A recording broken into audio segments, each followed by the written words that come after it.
Good afternoon, everybody. Today is Friday, the 12th of November, and as you're aware, the school has been non-operational today following the identification of a positive COVID case on site. So that announcement came out about 7 o'clock last night, and what's happened since then is the health and education Lethbridge Park teams have been working overnight and throughout the day today to identify any students that may be close contacts and to make sure that their families are aware of that status. And by now all that communication has in fact happened, and that takes into account around about a dozen students in our school. The other thing that's been going on today is no school staff have been permitted on the school site, and there's been a deep clean happening not just in those areas that are identified as being used earlier in the week, but in fact on all of the school rooms and buildings, so that come Monday we can have operations as normal. So any student who is classified as a close contact has already been contacted by the school, and those parents are well aware of the process around that.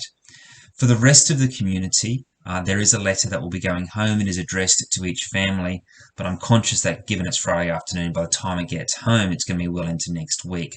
So I've got the letter to share with you today, just so that you have some peace of mind for the weekend. Dear parent, as advised on the 11th of November, a member of our school community has tested positive to COVID-19.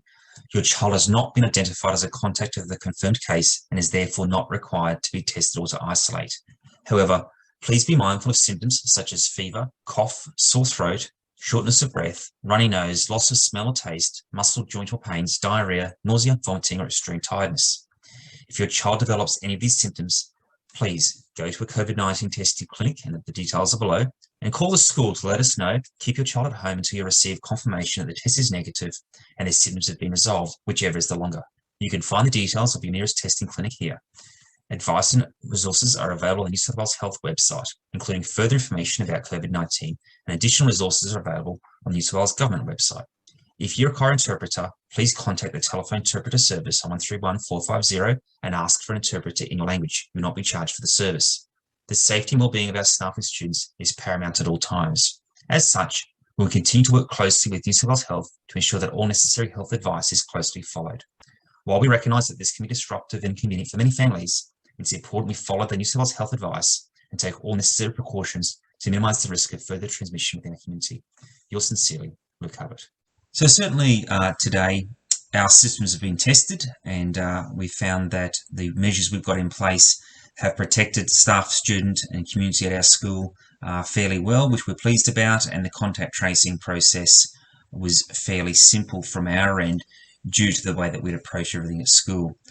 I do appreciate that some of the cohorting that we're doing in the afternoon and the morning is a little inconvenient for everybody, but I guess that the success of today really does illustrate how worthwhile it is doing, and that we've minimised disruption across the whole community, and for the small number of parents and students who are inconvenienced. My sympathies are with you, and I do hope that all goes well over the next few days, and I'm confident that in fact it will. But for everybody else, I do hope you have a great weekend, and on Monday we'll be back at school bright and early.